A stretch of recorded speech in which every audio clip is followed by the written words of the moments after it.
So hello guys, welcome to my channel Tellurium Info. Then friends, आप सभी का chemistry की सेशन में फिर से स्वागत है। तो दोस्तों, आज हम बात करेंगे how can you balance any chemical equation. हम किसी भी केमिकल इक्वेशन को बैलेंस कैसे कर सकते हैं। दोस्तों, मैं आपको बता दूं कि केमिकल इक्वेशन को बैलेंस करने में बहुत सारे बच्चों को डाउट रहता है। तो आज हम इस वीडियो की हेल्प से उन डाउट्स को क्लियर करेंगे। तो चलो लेट्स स्टार्ट द वीडियो।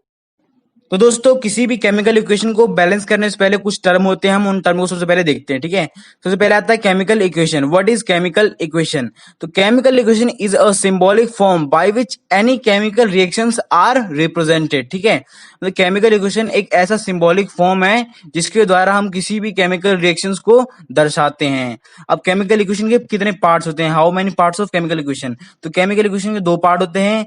जो लेफ्ट में होता है उसे हम रिएक्टेंट कहते हैं और जो राइट में होता है उसे हम प्रोडक्ट कहते हैं। ठीक है, अब इन दोनों के बीच में एक एरो का यूज करा जाता है। रिएक्टेंट और प्रोडक्ट के बीच में एक एरो का यूज करा जाता है। उस एरो को हम टेंड्स टू भी कह सकते हैं या फिर गिव्स टू भी कह सकते हैं। अब एक क्वेश्चन आता है, why do we balance any chemical equation? हम किसी भी केमिकल इक्वेशन को बैलेंस करने की जरूरत क्यों पड़ती है नहीं?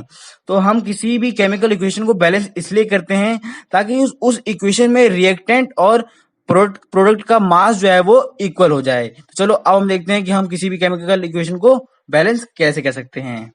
दोस्तों, आज हम केमिकल इक्वेशन को बैलेंस करने के दो ट्रिक्स जानेंगे। ठीक है, तो हमारा पहला ट्रिक है, जैसे कि मैंने यहाँ पर एक केमिकल इक्वेशन ले रखा है। ठीक है, तो मैं सबसे पहले आपको बता दूं कि किसी भी केमिकल इक्वेशन में जो लेफ्ट साइड में होता है उसे हम रिएक्टेंट कहते हैं और जो राइट साइड में होता है उसे हम प्रोडक्ट कहते हैं। ठीक है, तो एक तो सबसे पहले हमको देखना है क्या कि कौन कौन से एलिमेंट है और उनके कितने कितने एटम्स हैं। ठीक है, तो यहाँ पर हमको दे रखा है सोडियम प्लस ऑक्सीजन। यहाँ पर सोडियम का एक एलिमेंट है और ऑक्सीजन का दो एलिमेंट है। ठीक है, अब हम प्रोडक्ट में देखते हैं। प्रोडक्ट में क्या बनाया इन्हें? कंपाउंड बनाया सोडियम ऑक्साइड। यहाँ पर सोडियम का दो एलिमेंट है और ऑक्सीजन का एक एलिमेंट है। अब हमको इन सबको इक्वल्स करना है, मतलब दोनों साइड के मतलब रिएक्टेंट और प्रोडक्ट के जो है एटम्स को इक्वल करना है। ठीक है, मास इक्वल करना है। पहले हम देखते हैं ऑक्सीजन का एटम्स। ठीक है, तो रिएक्टेंट में ऑक्सीजन का दो एटम है और प्रोडक्ट में ऑक्सीजन का एक एटम है। ठीक है, तो इसके लिए हम प्रोडक्ट में जो है सो 2 से मल्टीप्लाई कर देंगे ताकि ऑक्सीजन का दो एटम हो जाए। अब देखो कि हमने √2 से जब मल्टीप्लाई कर दिया है तो यहाँ पर सोडियम जो है वो 4 हो गया, because of 2 multiply 2 is equal to 4। Oxygen तो 2 हो गया बट सोडियम भी 4 हो गया। तो हम रिएक्टेंट में सोडियम में 4 से मल्टीप्लाई कर देते हैं, तो 4 इंटू 1 इज इक्वल टू 4। तो 4Na plus O2 tends to 2Na2O। अब देखो हमारा बैलेंस हो गया। ठीक है, अब हम इसी ट्रिक से एक और केमिकल इक्वेशन को बैलेंस करते हैं। ठीक है, जैसे मैंने यहाँ पे केमिकल इक्वेशन ले रखा है, sodium hydroxide plus hydrogen carbonate tends to sodium carbonate plus water. ठीक है, NaOH plus H2CO3 tends to Na2CO3 plus H2O। ठीक है, अब सबसे पहले हमको स्टेप क्या करना है कि रिएक्टेंट और प्रोडक्ट में हमको एलिमेंट्स को नोट डाउन करना है, कौन कौन से एलिमेंट है। सबसे पहले रिएक्टेंट में कौन सा एलिमेंट है? सोडियम है, ऑक्सीजन है, हाइड्रोजन है और कार्बन है। ठीक है, अब क्या करना है, इनके एटम्स को काउंट करना है। तो रिएक्टेंट में सोडियम का एक एटम है, ऑक्सीजन का 4 एटम है, हाइड्रोजन का 3 एटम है और कार्बन का 1 एटम है। ठीक है, एक एटम है कार्बन का। अब प्रोडक्ट में आते हैं सी, तो सोडियम का 2 एटम है, ऑक्सीजन का 4 एटम है, हाइड्रोजन का 2 एटम है और कार्बन का 1 एटम है। अब सबसे पहले हम यहाँ पर सोडियम के एटम्स को ऐसा बैलेंस करते हैं। ठीक है, तो यहाँ देखो प्रोडक्ट में जो है सोडियम का 2 एटम है और यहाँ पर रिएक्टेंट में सोडियम का 1 एटम है। तो यहाँ पर रिएक्टेंट में हम इंटू 2 कर देते हैं, 2 हो जाएगा। अब देखो हमने यहाँ पर जब 2 से इंटू कर दिया है तो 2NaOH है। ठीक है, तो सोडियम में तो 2 से मल्टीप्लाई हुआ है, साथ में ऑक्सीजन भी 2 हो गया है, मल्टीप्लाई हो गया, और यहाँ पर हाइड्रोजन में भी 2 से मल्टीप्लाई हो चुका है। तो अब ऑक्सीजन के 5 एटम हो गए और हाइड्रोजन के 4 एटम हो गए। अब देखो यहाँ पर हमारा सोडियम तो बैलेंस हो गया बट ऑक्सीजन और हाइड्रोजन जो है वो डिसबैलेंस है। तो अब हम प्रोडक्ट में देखते हैं, तो ऑक्सीजन के हमारे कितने एटम है? यहाँ पर 4 एटम है। ठीक है, प्रोडक्ट में ऑक्सीजन के हमारे 4 एटम है, यहाँ पर 3 एटम है ऑक्सीजन के और यहाँ पर 1 एटम है। अब देखो हमने जब वाटर में हमने 2 से मल्टीप्लाई कर दिया तो ऑक्सीजन हमारा 4 मतलब 5 हो जा रहा है। ऑक्सीजन के यहाँ इधर भी 5 एटम हो गया, अब इधर भी 5 एटम हो गए। यहाँ पर हमारा सोडियम भी बैलेंस हो गया और अब ऑक्सीजन भी बैलेंस हो गया है। अब हमको क्या करना है? हाइड्रोजन को बैलेंस करना है। तो अब देखो हाइड्रोजन जो है वो ऑटोमेटिकली ही बैलेंस हो चुका है, बिकॉज ऑफ तो हमने यहाँ पर 2 से मल्टीप्लाई करा है, तो 2 इंटू 2 ऑक्सीजन तो हो गया, बट 2 इंटू हाइड्रोजन में जो 2 एटम है वो 4 हो जाएंगे। तो हाइड्रोजन के कितने एटम हो गए? इधर 4 हो गए। अब आप देखोगे कि रिएक्टेंट में भी हाइड्रोजन के ही 4 एटम ही हैं, तो it means that hydrogen is also balanced. तो दोस्तों, मैंने आपको अपने पहले ट्रिक से कुछ एग्जांपल्स को बैलेंस करके बता दिया है। अब आते हैं हम अपने दूसरे ट्रिक पर। ठीक है, तो यहाँ पर हमको कुछ स्टेप्स दिए गए हैं, उन स्टेप्स को फॉलो करेंगे और केमिकल इक्वेशन को बैलेंस करते हैं। तो पहला स्टेप जो होता है वो होता है कि किसी मेटल को बैलेंस करना। सबसे पहले उस सेकंड स्टेप है कि उसके बाद हमको नॉन मेटल को बैलेंस करना है, एंड थर्ड स्टेप में हमको ऑक्सीजन को बैलेंस करना है, और सबसे लास्ट में हम हाइड्रोजन को बैलेंस करेंगे। ठीक है, अब मैंने यहाँ पर एक केमिकल इक्वेशन ले रखा है। क्या है question? C2H6 plus O2 tends to CO2 plus H2O। ठीक है, अब हम इसको बैलेंस करते हैं। सबसे पहले हमको किसको बैलेंस करना है? मेटल को। तो मेटल इसमें है ही नहीं, नॉन मेटल बैलेंस करते हैं। नॉन मेटल क्या है? इसमें कार्बन है, कार्बन को बैलेंस करते हैं।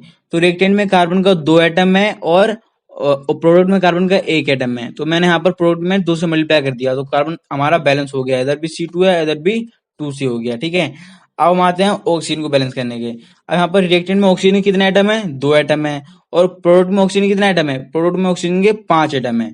इसकी यहाँ पे जब हम 2 करा था तो 2 इंटू 2 4 इधर हो गया और 1 यहाँ पर हो गया, तो 4 इधर, 4 4 1 5 एटम है। तो हमको रिएक्टेंट में भी 5 करना है, तो मैं यहाँ पे 5/2 कर दिया। ठीक है, आप देखोगे कि इधर फ्रैक्शन में अच्छा कोई सा भी केमिकल इक्वेशन अच्छा नहीं लगता। ठीक है, तो हम पूरे इक्वेशन को 2 से मल्टीप्लाई कर देते हैं, पूरे इक्वेशन को। ठीक है, तो जब मैंने 2 से मल्टीप्लाई कर दिया तो यहाँ पर क्या हो गया? 2C2H6 plus 5O2 tends to 4CO2 plus 2H2O। ठीक है, अब आप देखेंगे कि हमारा ऑक्सीजन जो है बैलेंस हो चुका है, बिकॉज ऑफ इधर रिएक्टेंट में भी 10 एटम है और ऑक्सीजन के, और प्रोडक्ट में भी हमारे ऑक्सीजन के 10 एटम हो चुके हैं। ठीक है, अब बारी है हाइड्रोजन की। ठीक है, तो अब रिएक्टेंट में हाइड्रोजन कितना है? 12 है। रिएक्टेंट में हाइड्रोजन के 12 एटम है, प्रोडक्ट में कितने एटम है हाइड्रोजन के? तो प्रोडक्ट में हाइड्रोजन के 4 एटम है। ठीक है, तो यहाँ पर हमने 6 से मल्टीप्लाई कर दिया इस पूरे, मतलब कि जो वाटर का जो मॉलिक्यूल है H2O, इसमें हमने 6 से मल्टीप्लाई कर दिया, तो हमारा हाइड्रोजन जो है बैलेंस हो गया, बिकॉज ऑफ इधर भी 12 हो गया और इधर भी 12 हो गया। अब आप देखोगे कि हमारा ऑक्सीजन जो है वो फिर से डिसबैलेंस हो गया, बिकॉज ऑफ यहाँ पर रिएक्टेंट में ऑक्सीजन के 10 एटम है और यहाँ पर रिएक्टेंट में ऑक्सीजन कितने एटम हो गए? 14 आइटम हो गए। ठीक है, तो अब हम रिएक्टेंट में ऑक्सीजन में 7 से मल्टीप्लाई कर देते हैं, तो 7 इंटू 2 14 और इधर भी 14। अब हमारे पूरा केमिकल इक्वेशन जो है वो बैलेंस हो चुका है।